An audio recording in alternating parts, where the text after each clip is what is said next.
گفتگو سے پیوستہ ہماری یہ گفتگو ہے کہ انسان جب حسد اور بغض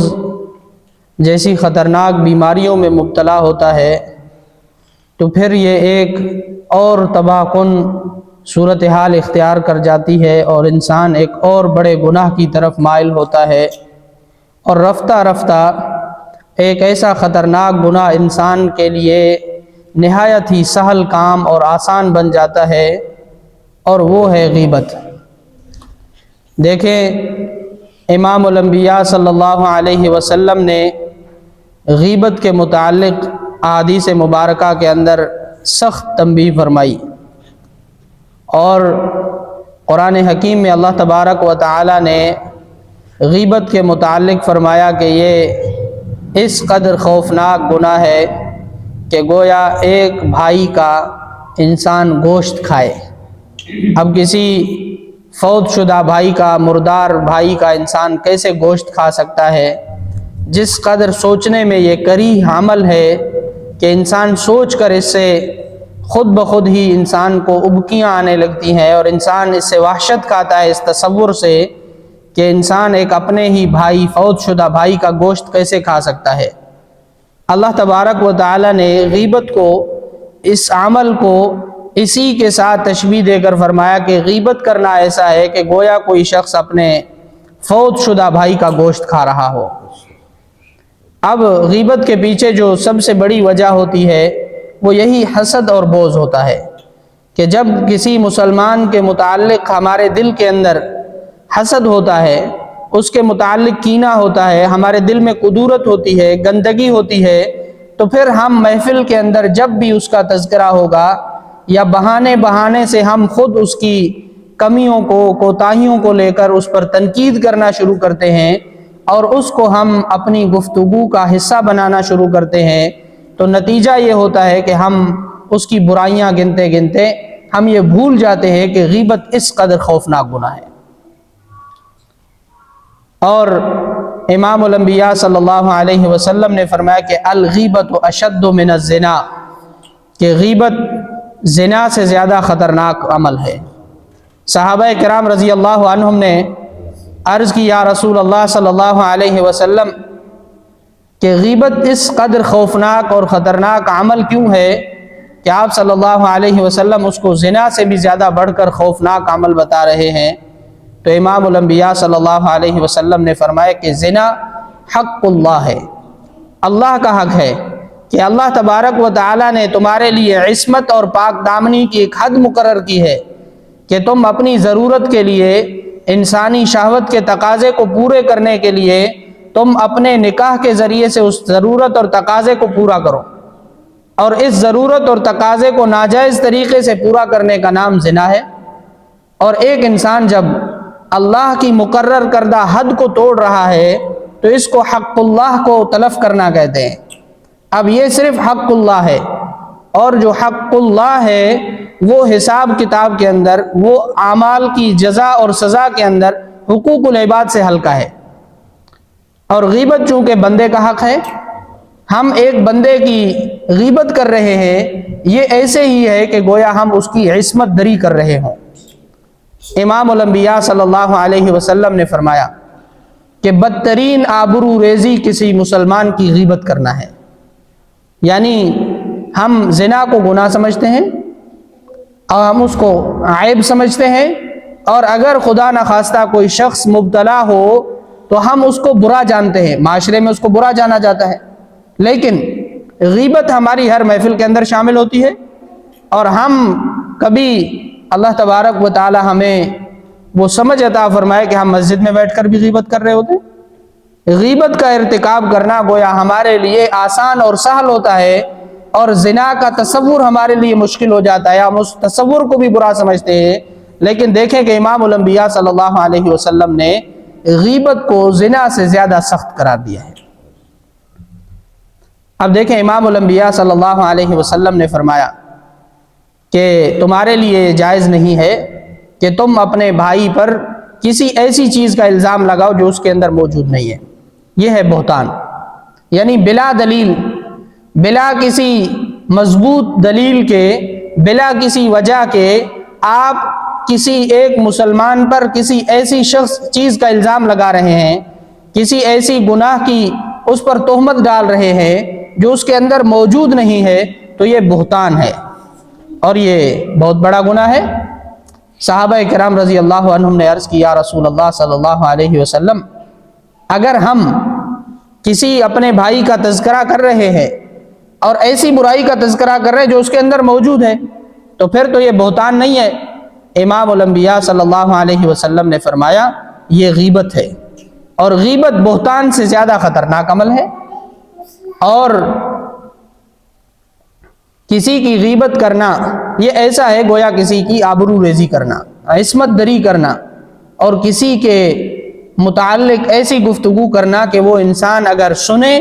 تو پھر اس کو برا جانے، اس کو غیبت کہتے ہیں۔ کہ ہم کسی کے متعلق ایسا جملہ بول رہے ہیں، ایسے الفاظ بول رہے ہیں کہ اگر وہ ہمارے سامنے ہوتا تو ہم اس کو یہ الفاظ نہ بولتے،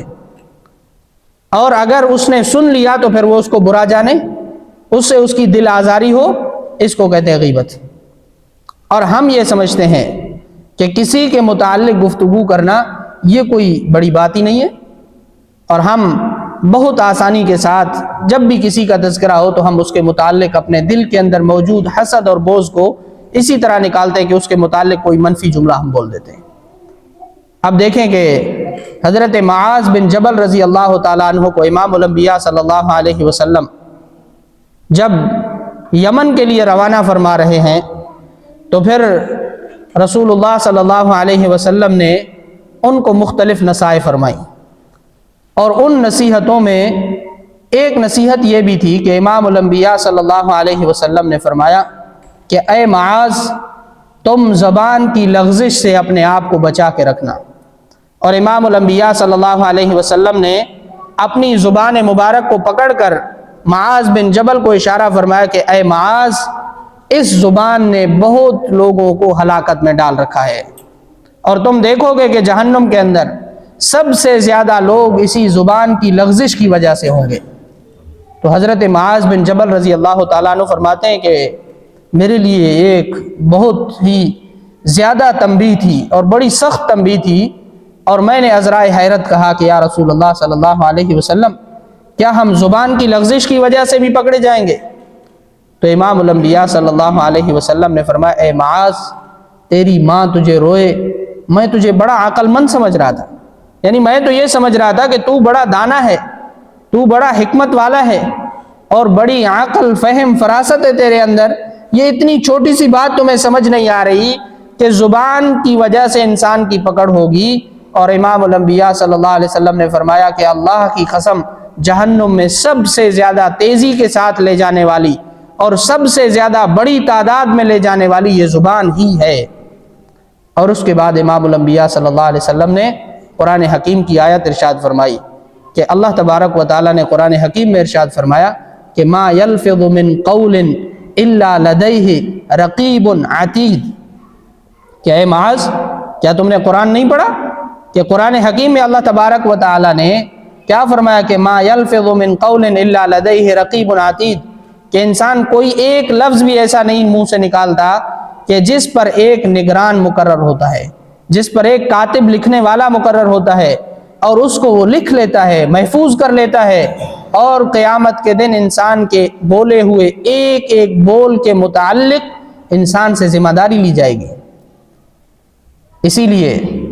حکماء نے لکھا ہے کہ اگر ہم کسی کے متعلق کوئی جملہ بول رہے ہیں تو پھر کم از کم اس جملے کو بولنے کے لیے ہمارے پاس اتنی مضبوط دلیل ہونی چاہیے کہ ہم قیامت کے دن اللہ تبارک و تعالی اگر ہمیں کہیں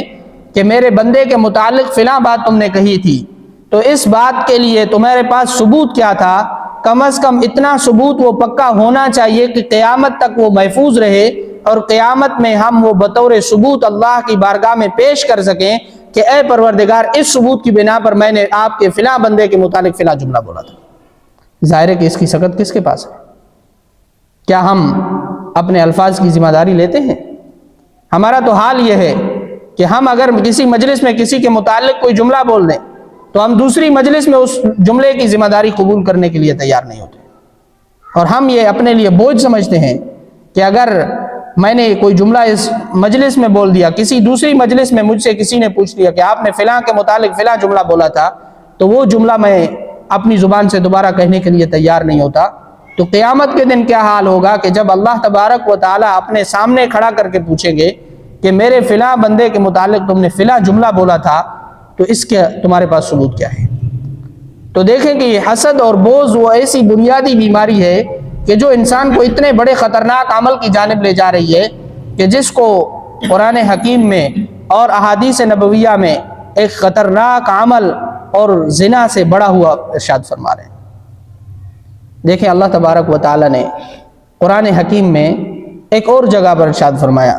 کہ ان السمع والبصر والفؤاد کل اولئک کان عنہ مسئولا، کہ اے پیغمبر صلی اللہ علیہ وسلم آپ بتا دیجئے کہ یہ کیا سمجھتے ہیں کہ جو ہم بول رہے ہیں، جو ہم کر رہے ہیں، جو ہم سن رہے ہیں، کیا اس کے متعلق پوچھا نہیں جائے گا؟ اللہ تبارک و تعالی نے 3 چیزوں کا ذکر فرمایا اور ارشاد فرمایا ان السمع، کہ بے شک کان سماعت، والبصر اور آنکھیں، والفؤاد کل اولئک کان عنہ مسئولا، کہ یہ تینوں چیزوں کے متعلق تم سے باز پرس کی جائے گی۔ اب دیکھیں کہ انسان کسی کی غیبت سن رہا ہے، اب انسان اگر سمجھتا ہے کہ غیبت میں تو سن رہا ہوں، میں تو کر نہیں رہا غیبت، تو اس کان سے جس سے غیبت سنی جا رہی ہے اس کان کے متعلق بھی باز پرس کی جائے گی۔ امام الانبیاء صلی اللہ علیہ وسلم نے فرمایا کہ جب کسی مجلس میں تم دیکھو کہ تمہارے کسی بھائی کی آبرو ریزی کی جا رہی ہے تو پھر تم اس کو روکو، اور جس مجلس میں اس کی آبرو ریزی کی جا رہی ہے تم اس مجلس کے اندر اپنے اس بھائی کی کسی بھلائی کا ذکر کرو۔ یہ بھی غیبت سے بچنے کا ایک طریقہ ہے کہ تم اسی مجلس میں، جس مجلس میں تمہارے بھائی کے متعلق بولا جا رہا ہے کہ فلاں ایسا ہے، فلاں ایسا اور فلاں ایسا ہے، تو پھر تم اس مجلس کے اندر اس کی کسی بھلائی کا ذکر کرو کہ یہ فلاں بندہ اتنا اچھا ہے، یہ نمازی ہے، یہ دیندار ہے، یہ مسجد آنے جانے والا ہے، یہ نیک لوگوں کے ساتھ اٹھنے بیٹھنے والا ہے، یہ نیک راہ میں خرچ کرنے والا ہے۔ اس کی کسی ایسی بھلائی کا ذکر کرو کہ اس کی جو برائی کی جا رہی تھی اس کا تاثر زائل ہو جائے۔ اور اگر تم ایسا نہیں کر سکتے تو پھر تم کیا کرو کہ تم اس کو منع کرو، غیبت کرنے والے کو، اور اس کو کہو کہ بھائی اس مجلس میں اس کی غیبت کرو۔ اور اگر تم ایسا نہیں کر سکتے تو پھر وہ مجلس تم چھوڑ دو۔ امام الانبیاء صلی اللہ علیہ وسلم نے ارشاد فرمایا کہ قیامت کے دن کئی ایسی مجلسیں ہوں گی جو حسرت اور افسوس اور یاس، نا امیدی کا سبب بنیں گی۔ یعنی کتنی ہی مجلسیں ہوں گی کہ جن مجلسوں کے اندر کسی کی غیبت کی جا رہی ہے، جن مجلسوں میں کسی پر بہتان باندھے جا رہے ہیں، الزام لگائے جا رہے ہیں، ہنسی مذاق کے لیے کسی کی غیبت کی جا رہی ہے اور اس غیبت کو گناہ نہیں سمجھا جا رہا، تو امام الانبیاء صلی اللہ علیہ وسلم نے فرمایا کہ کئی ایسی مجلسیں ہوں گی جو قیامت کے دن انسان کے لیے حسرت اور افسوس کا سبب بنے گی۔ آج ہم جن مجلسوں کے اندر بیٹھتے ہیں، جن کو ہم تلذذ کا سبب سمجھتے ہیں، جن باتوں سے ہم لذت حاصل کرتے ہیں اور اپنے نفس کی اشتہا کو پورا کرتے ہیں، دیکھیں انسان کا نفس کتنا شریر ہے کہ اس کے دل کے اندر کسی کے متعلق بوجھ ہے تو کسی مجلس میں بیٹھے گا، اس کا ذکر کرے گا برے طریقے سے، وہ چاہے گا کہ میں اس کے لیے کوئی ایک جملہ بولوں تاکہ مجلس میں بیٹھے ہوئے دوسرے لوگ بھی اپنے برے خیالات کا اظہار کرنے لگیں اس کے متعلق۔ اب یہ انسان کی نفس کی شرارت ہے اور انسان یہ سمجھ رہا ہے کہ یہ ہلکا گناہ ہے، حالانکہ انسان اپنے اس زبان کی لغزش کی وجہ سے اپنے تمام نیک اعمال کو غارت کر رہا ہے اور نیک اعمال کو برباد کر رہا ہے۔ اسی لیے امام الانبیاء صلی اللہ علیہ وسلم نے فرمایا کہ حسد ایک ایسی بیماری ہے جو انسان کے اعمال کو غارت کر دیتی ہے۔ ان الحسد یاکل الحسنات کما تاکل النار الحطب، کہ جس طرح آگ لکڑیوں کو نگل لیتی ہے، حسد اس طرح نیکیوں کو نگل لیتا ہے، کیونکہ حسد جب ترقی کرتا جاتا ہے تو پھر وہ بغض اور کینہ اور پھر غیبت تک جا پہنچتا ہے، اور جب انسان کسی کی غیبت کرنے لگتا ہے تو پھر ظاہر ہے کہ انسان کے تمام تر اعمال غارت ہو جاتے ہیں۔ دیکھیں امام الانبیاء صلی اللہ علیہ وسلم کی مجلس کے اندر ایک عورت کو لایا گیا، رمضان المبارک کا مہینہ تھا، وہ عورت اب ظہر کا وقت ہے اور اس کو روزے نے اس قدر سخت آ لیا ہے کہ لوگوں نے یہ سمجھا کہ اب یہ عورت مرنے والی ہے۔ اس کو امام الانبیاء صلی اللہ علیہ وسلم کی محفل میں لایا گیا۔ امام الانبیاء صلی اللہ علیہ وسلم نے ایک پیالہ منگوایا اور اس پیالے کے اندر اس کو حکم دیا کہ قے کرو اس میں۔ اس نے جب اس میں قے کی کوشش کی تو اس کے منہ سے گوشت کے ٹکڑے نکلے اور پیالے کے اندر آ گرے اور وہ پیالہ خون اور گوشت کے لوتھڑوں سے بھر گیا۔ امام الانبیاء صلی اللہ علیہ وسلم نے فرمایا کہ تم نے روزے کی حالت میں غیبت کا ارتکاب کیا ہے۔ اور پھر امام الانبیاء صلی اللہ علیہ وسلم نے قرآن حکیم کی سورہ حجرات کی آیت تلاوت فرمائی کہ کسی کی غیبت کرنا ایسا ہے گویا اپنے بھائی کا، مردہ بھائی کا گوشت کھانا۔ اب دیکھیں یہ کتنا بڑا خطرناک عمل ہے، اور اس کے پیچھے وجہ کیا ہے؟ وہ ہے حسد اور بغض۔ تو محدثین کرام نے اور علماء اور حکماء نے اس کے تدارک کے لیے یہ امام الانبیاء صلی اللہ علیہ وسلم کی احادیث کی روشنی کے اندر یہ اصول طے کیا ہے کہ اگر ہم ان تمام تر بیماریوں سے بچنا چاہتے ہیں تو پھر ہم امام الانبیاء صلی اللہ علیہ وسلم کی ایک حدیث پر عمل کرنے والے بن جائیں، اور وہ ایک حدیث کیا ہے کہ المسلم من سلم المسلمون من لسانہ و یدہ، کہ حقیقی مسلمان وہ ہے جس کی زبان سے اور جس کے ہاتھوں سے دوسرا مسلمان محفوظ رہے۔ بس یہ حقیقی مسلمان ہے کہ جس کی زبان سے کسی مسلمان کے متعلق ایک ایسا جملہ نہ نکلے جس کی وجہ سے دوسرے مسلمان کی دل آزاری ہوتی ہو، اور ایک مسلمان کا ہاتھ کوئی ایسا کام نہ کرے جس کی وجہ سے اس کے دوسرے مسلمان بھائی کو تکلیف پہنچتی ہو۔ اگر وہ ایسا کرتا ہے تو امام الانبیاء صلی اللہ علیہ وسلم کی حدیث کی روشنی میں وہ شخص حقیقی طور پر مسلمان نہیں ہے، کیونکہ مسلمان وہ ہے جس سے سلامتی ملے، اور جو حقوق العباد کو ہی سلامت نہ چھوڑے، جس سے اللہ کے بندے محفوظ نہ ہو، تو پھر وہ حقوق اللہ کی حفاظت نہیں کر سکتا۔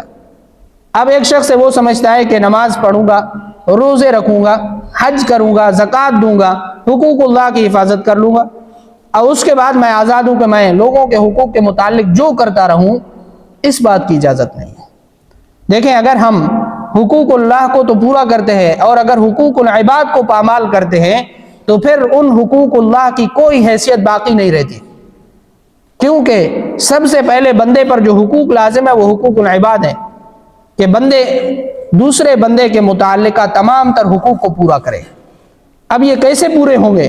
کہ جب ہم آپس میں ایک دوسرے کے ساتھ محبتیں بڑھائیں گے۔ محبتیں کیسے بڑھیں گی؟ امام الانبیاء صلی اللہ علیہ وسلم نے فرمایا کہ تم کیا کرو؟ افشوا السلام، سلام کو عام کرو، کسی پر بھی گزرو اس کو سلام دو، اور سلام کے معنی اور مفہوم کو دل سے سمجھ کر سلام کرنا ہے۔ اب ہم کسی کو سلام دیتے ہیں، السلام علیکم ورحمۃ اللہ وبرکاتہ، دیکھیں آپ پر سلامتی ہو، آپ پر اللہ کی رحمت ہو، آپ پر اللہ کی برکتیں ہوں، یہ 3 دعائیں ہیں۔ اور اگر ہم دل سے سمجھ کر سوچ کر کسی مسلمان کو یہ دعا دیتے ہیں تو اس کا مطلب ہے کہ ہم اس بندے کے ساتھ کیا کرتے ہیں؟ محبت کرتے ہیں، اور ہم جس بندے کے ساتھ محبت کرتے ہیں تو ظاہر ہے کہ اس بندے کا دل بھی اس بندے کے بوجھ سے خالی ہو کر اس میں بھی محبت بھر جائے گی، کیونکہ محدثین کرام نے لکھا ہے کہ جب ہم کسی کے ساتھ محبت کا جذبہ اپنے دل میں پالنا شروع کرتے ہیں تو اللہ تبارک و تعالیٰ اس محبت کو اس دوسرے بندے کے دل پر بھی منعکس کر دیتے ہیں، اور اس کے دل کے اندر بھی اس بندے کے متعلق محبت بڑھنا شروع ہو جاتی ہے۔ اور جب ہم کسی کے بندے کے متعلق اپنے دل کے اندر غلط خیالات پال لیتے ہیں، اگرچہ ہم کسی کو بتا نہیں رہے ہوتے، کسی جگہ ہم اظہار نہیں کر رہے، لیکن ہمارے دل کے اندر کسی مسلمان کے خلاف بغض اور کینہ ہے، تو جس بندے کے متعلق ہمارے دل میں بغض اور کینہ ہے وہ جب بھی سامنے ہوگا اس کے دل سے وہ بغض اور کینہ منعکس ہو کر اس کا عکس اس سامنے والے کے دل پر پڑے گا، اور نتیجتاً اس کے دل کے اندر بھی بغض اور کینہ خود بخود بڑھتا چلا جائے گا۔ اور یہ مسلم اصول ہے کہ جب ہم کسی سے نفرت کرتے ہیں تو آج نہیں تو کل وہ بھی ہمارے ساتھ نفرت کا معاملہ شروع کر دیتا ہے، اور جب ہم کسی کے ساتھ محبت کرتے ہیں تو سامنے والے کے دل کے اندر بھی اللہ تبارک و تعالی اپنے بندے کی محبت ڈال دیتے ہیں۔ اسی لیے امام الانبیاء صلی اللہ علیہ وسلم نے فرمایا کہ افشوا السلام، کہ تم کیا کرو؟ سلام کو عام کرو، سلام کو عام کرنے سے کیا ہوگا؟ امام الانبیاء صلی اللہ علیہ وسلم نے فرمایا تمہارے درمیان محبت بڑھے گی، اور جب محبت بڑھے گی تو اللہ تبارک و تعالیٰ تمہارے متعلق فیصلہ فرما دیں گے، اور جب دو بندے آپس میں محبت کرنے لگتے ہیں اللہ تبارک و تعالیٰ آسمانوں پر اعلان کرتے ہیں کہ یہ دو بندے آپس میں محبت کرتے ہیں، اے فرشتوں تم بھی ان کے ساتھ محبت کرنے لگو، اور آسمان پر فرشتے ان دونوں سے محبت کرنے لگتے ہیں، اور اس کے بعد اللہ تبارک و تعالیٰ حضرت جبریل کے ذریعے سے منادی کرا دیتے ہیں، وہ زمین کے سرے پر کھڑے ہو کر یہ اعلان کرتے ہیں کہ اے جہان والو، اللہ تبارک و تعالیٰ ان دو بندوں سے محبت کرتے ہیں، اللہ کے فرشتے بھی ان سے محبت کرتے ہیں، لہذا تم سب ان سے محبت کرنے لگو۔ اور اگر ہم کسی سے نفرت پالتے ہیں، اپنے دل کے اندر بغض پالتے ہیں، تو ہم ایک دوسرے کی بھی جہاں نفرت کا نشانہ بنتے ہیں، وہی اللہ تبارک و تعالیٰ کو بھی یہ معاملہ ناپسند آتا ہے۔ اب اگر کسی کے دل میں بغض ہے، کینہ ہے، یہی وجہ ہے کہ دیکھیں امام الانبیاء صلی اللہ علیہ وسلم نے فرمایا کہ ہفتے میں بھی ایک بار اعمال پیش ہوتے ہیں، اور اسی طرح سال میں بھی ایک بار اعمال پیش ہوتے ہیں۔ اب ہفتے میں جس دن اعمال پیش ہوتے ہیں وہ ہے جمعرات کا دن، اور سال میں جس دن مجموعی اعمال پیش کیے جاتے ہیں وہ ہے 15 شعبان کی رات۔ اب ان دونوں موقعوں پر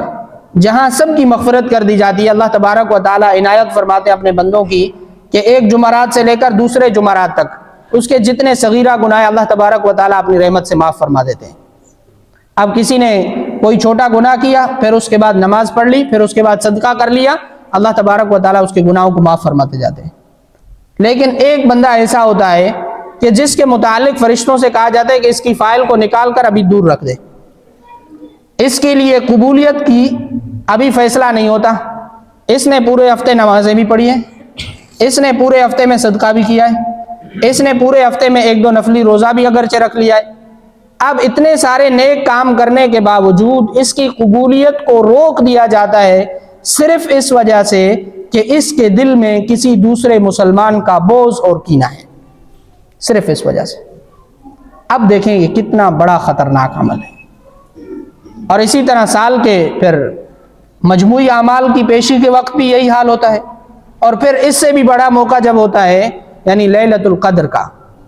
جو ابھی رمضان المبارک آ رہا ہے، اس کے اندر جو ایک مبارک رات ہے، جو اتنی بڑی رات ہوتی ہے کہ جس میں اللہ تبارک و تعالیٰ تمام لوگوں کی مغفرت فرما دیتے ہیں، سب پر مغفرت عامہ نازل فرماتے ہیں،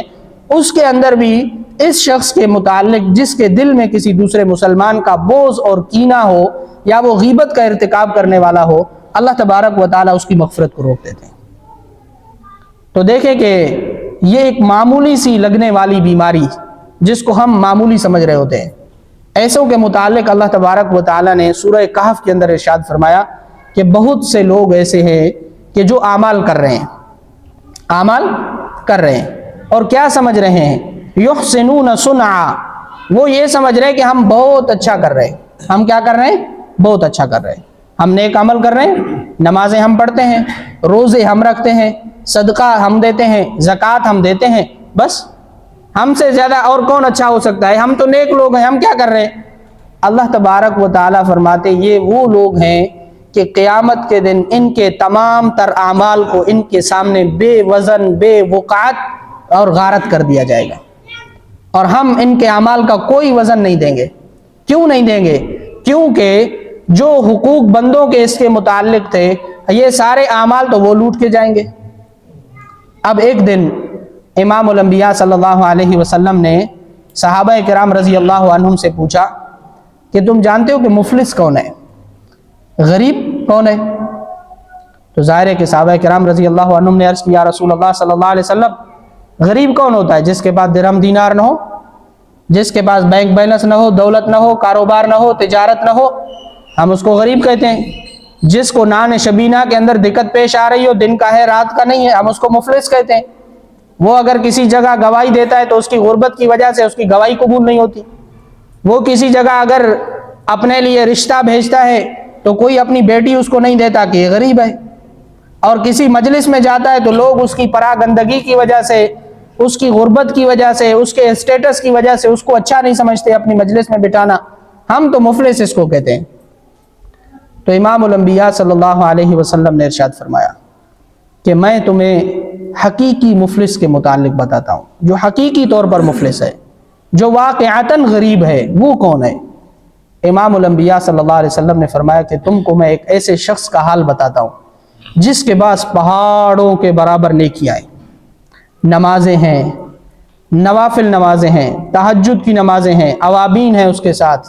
اور چاشت کی نمازیں ہیں اس کے ساتھ، روزے ہیں، نوافل روزے ہیں، صدقات ہے، زکوٰۃ ہے، حج ہے، گویا کہ پہاڑوں کے برابر اس کے پاس نیکیاں ہیں، اس کے متعلق جنت کا فیصلہ ہو رہا ہے، اور دور سے ایک شخص دوڑتا ہوا آ رہا ہے اللہ کی بارگاہ میں ندا دیتا ہوا کہ اے پروردگار اس بندے کو روکیے جنت جانے سے۔ فرشتے پوچھتے کیا ہوا؟ وہ آ کر کہتا ہے کہ یہ بندہ ہے، اس نے مجھے ایک گالی دی تھی۔ اللہ تبارک و تعالیٰ فرماتے ہیں اس کو روک دیا جاتا ہے، اعمال کھولے جاتے ہیں، اس ایک گالی کے متعلق اس بندے سے پوچھا جاتا ہے کہ تم اس بندے کو معاف کرو، وہ کہتا ہے میں معاف کرنے کے لیے تیار نہیں، میں اپنا حق اسے وصول کروں گا۔ اللہ تبارک و تعالیٰ فرمائیں گے اس کے پاس تو اس وقت سوائے نیکی کے اور کچھ نہیں ہے، جو تم اس ایک گالی کے عوض اس سے لے سکتے ہو، یہ تمہاری ایک قیمت ہے عمل کی، اس کے ذریعے سے وہ اس کی بہت ساری نیکیوں کا مالک بن جائے گا۔ یہ شخص ابھی ٹھہرا ہوگا کہ دوسرا آ جائے گا، وہ کہے گا یا اللہ اس نے فلاں مجلس میں میرے متعلق یہ لفظ کہا تھا، میری غیبت کی تھی، میں اپنی وصولی چاہتا ہوں۔ اس کو بھی اجازت دی جائے گی کہ تم اس کے نیک اعمال میں سے اپنے اعمال کا حصہ وصول کرو، وہ بھی وصول کر لے گا۔ پھر کوئی اور آئے گا، اس کا کوئی ایک حق متعلق ہوگا، اس طرح کرتے کرتے اس کی تمام تر نیکیاں ختم ہو جائیں گی۔ اب اس کے بعد بھی معاملہ ختم نہیں، لوگ باقی ہیں، حقوق باقی ہیں، لوگ صدا دے رہے کہ ہمارے حقوق اس کے متعلق ہیں، نیکیاں اس کے پاس ہے نہیں۔ اللہ تبارک و تعالیٰ فرمائیں گے اب ہر صاحب حق کی جو برائیاں ہیں، جو بدعمالیاں ہیں، اس عمل کے بقدر اس کے اوپر لادتے چلے جاؤ۔ اب یہ شخص جو تھوڑی دیر پہلے پہاڑوں کے برابر نیکیوں کا حامل تھا، اس پر دوسرے صاحب حقوق کی برائیاں لادی جائیں گی، لادی جائیں گی، لادی جائیں گی، گویا اس کے پاس جتنی نیکیاں تھی اب اسی پہاڑ کے بقدر اس کے بعد برائیاں جمع ہو جائیں گی، اور اس کے بعد اللہ تبارک و تعالیٰ فرمائیں گے اس کو گھسیٹ کر جہنم میں ڈال دو۔ امام الانبیاء صلی اللہ علیہ وسلم یہ بتاتے ہوئے آپ دیدہ ہو گئے، اور صحابہ کرام رضی اللہ عنہم کو فرمایا کہ کیا تم سمجھتے ہو کہ اس شخص سے بھی زیادہ کوئی غریب ہو سکتا ہے؟ یہ جو شخص ہے، یہ جو مفلس ہے، کیا اس سے بھی زیادہ کوئی مفلس ہو سکتا ہے کہ جو تھوڑی دیر پہلے پہاڑوں کے برابر نیکیاں لے کر آیا تھا، جس نے پوری زندگی لگائی تھی، سردیوں میں اٹھا، ٹھنڈے پانی سے وضو کیا، تہجد پڑھے، اپنے مال سے بچا بچا کر صدقات دیے، اپنے آپ کو بھوکا رکھ کر نفلی روزے رکھے، اپنے آپ کو مشقت میں ڈال کر اس نے زکوٰۃ دی، اس سب کے باوجود مسلمانوں کے حقوق کو تلف کرنے کی وجہ سے اس کی تمام تر مشقتیں، تمام تر نیک اعمال، تمام تر وہ دنیا میں اٹھایا ہوا بوجھ، وہ سب ختم، بجائے نیکیوں کے برائیاں لا دی گئیں، جنت میں جانے کے بجائے جہنم میں ڈال دیا گیا۔ صحابہ کرام رضی اللہ عنہم نے عرض کیا رسول اللہ صلی اللہ علیہ وسلم ہم سمجھتے ہیں کہ دنیا میں اس سے زیادہ اور کوئی مفلس پیدا ہی نہیں ہوا۔ اس کے بعد امام الانبیاء صلی اللہ علیہ وسلم نے فرمایا کہ تمہیں چاہیے کہ تم اپنی زبانوں کو مسلمانوں کے متعلق روک لو، اپنی زبانوں کو روک لو، اور کسی کے متعلق گفتگو کرتے ہوئے احتیاط برتو، اور یہ اپنے تصور ذہن میں رکھو کہ کل قیامت کے دن یہ جو بولا ہوا جملہ ہے اس کو ثابت بھی کرنا ہے، اور اللہ کی عدالت میں ہم اس جملے کو اگر ثابت نہیں کر پائے تو ہمارے پاس اس کا کیا جواب ہوگا۔ تو دیکھیں نیک اعمال کے باوجود اگر ہم ایک دوسرے کے حقوق کا خیال نہیں رکھتے، ایک دوسرے کے متعلق دلوں میں حسد، بغض اور کینہ پالتے ہیں، تو یہ اللہ کو سخت ناپسندیدہ عمل ہے۔ دیکھیں امام الانبیاء صلی اللہ علیہ وسلم نے فرمایا کہ لا يحل لمؤمن ان يهاجر اخاہ ثلاث ایام، کہ کسی بھی مسلمان کے لیے یہ جائز نہیں، کسی مسلمان کے لیے یہ حلال نہیں ہے کہ وہ کسی اپنے دوسرے مسلمان سے 3 دن سے زیادہ کسی بوجھ کی وجہ سے، کسی حسد کی وجہ سے، کسی کینے کی وجہ سے قطع تعلق رکھے، قطع کلامی رکھے۔ ہاں ہو سکتا ہے کہ ویسے اس کی بول چال اس کے ساتھ نہ ہو، یہ ایک الگ معاملہ ہے، لیکن کسی حسد کی وجہ سے اس کے ساتھ قطع تعلق کر لے، اور اس قطع تعلق کو 3 دن سے زیادہ گزرنے لگے، تو یہ خطرناک عمل ہے، اور کسی مسلمان کے لیے جائز نہیں کہ وہ دوسرے مسلمان کے ساتھ قطع تعلق رکھے۔ دیکھیں امام الانبیاء صلی اللہ علیہ وسلم نے فرمایا کہ سل من قطعک واعف عمن ظلمک واحسن الی من اساء الیک، کہ جو توڑ رہا ہے، تعلق کو ختم کر رہا ہے، تم اس کے ساتھ جوڑنے کی کوشش کرو، اور جو تمہارے اوپر ظلم کر رہا ہے، زیادتی کر رہا ہے، واعف عمن ظلمک، اس کو معاف کرو، واحسن الی من اساء الیک، اور اس کے ساتھ اچھائی کرو جو برائی کر رہا ہے تمہارے ساتھ۔ اب ایک شخص ہے، وہ کہتے ہیں کہ جو میرے ساتھ اچھائی کرتا ہے میں اس کے ساتھ اچھا رہتا ہوں، جو برائی کرتا ہے میں اس کے ساتھ برائی کرتا ہوں، یہ اس نیکی کا معیار نہیں ہے۔ دیکھیں نیکی کا معیار اصل یہ ہے جس کو امام الانبیاء صلی اللہ علیہ وسلم نے فرمایا کہ تمہاری نیکی اور تمہاری اچھائی اور تمہاری بھلائی کا امتحان کیا ہے کہ اچھائی اس کے ساتھ کرنی ہے جو برا کر رہا ہے۔ ظاہر ہے کہ ایک بہت بڑا عمل ہے اور اس پر ثواب بھی پھر اس قدر ہے۔ امام الانبیاء صلی اللہ علیہ وسلم نے فرمایا کہ تم اپنے بھائی کی ایک لغزش کو معاف کر دو، اور اگر تم یہ سمجھتے ہو کہ اگر میں نے اس کی لغزش کو معاف کر دیا،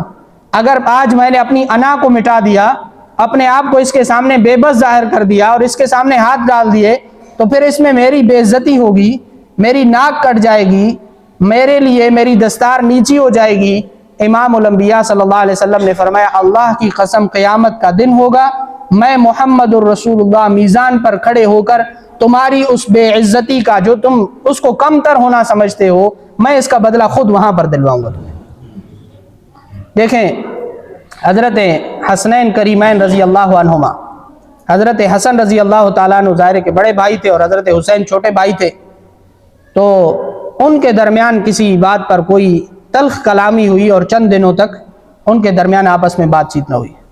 تو حضرت حسین رضی اللہ تعالیٰ عنہ نے اپنے بڑے بھائی کو خط لکھا، ایک رقعہ لکھا۔ اس رقعہ میں یہ لکھا کہ آپ میرے بڑے بھائی ہیں، سو آپ بڑے بھائی ہونے کے ناطے آپ زیادہ حقدار ہیں اس بات کے کہ آپ میرے پاس آ کر معافی مانگیں مجھ سے، اور وہ نیکی لے لیں جو امام الانبیاء صلی اللہ علیہ وسلم نے معافی مانگنے پر بتائی ہے۔ میرا دل یہ چاہتا ہے کہ وہ نیکی آپ لیں، کیونکہ آپ بڑے بھائی ہیں، آپ کا یہ حق ہے۔ اب دیکھیں کتنی خوبصورت بات کہی انہوں نے کہ خود جا کر بھی معافی مانگ سکتے تھے، لیکن انہوں نے کیا کہا کہ آپ میرے بڑے بھائی ہیں تو میں چاہتا ہوں کہ یہ نیکی آپ حاصل کریں، اور اس نیکی اور سبقت وہ حصہ آپ لیں جس کو امام الانبیاء صلی اللہ علیہ وسلم نے معافی مانگنے کے ساتھ جوڑا ہے۔ اور وہ کیا ہے کہ اگر کوئی شخص غلطی نہ ہوتے ہوئے بھی اپنے آپ کو جھکا دیتا ہے، معافی مانگ لیتا ہے، اللہ تبارک و تعالیٰ اس کے لیے قیامت کے دن اس کا ازالہ فرمائیں گے کہ قیامت کے دن اس کی عزت افزائی کی جائے گی۔ اب یہ کتنی عزت افزائی کی بات ہے۔ تو دیکھیں امام الانبیاء صلی اللہ علیہ وسلم نے حقیقی مسلمان کی جو نشانی بتلائی وہ یہی ہے کہ ایک مسلمان کی زبان اور ہاتھ سے دوسرا مسلمان محفوظ رہے۔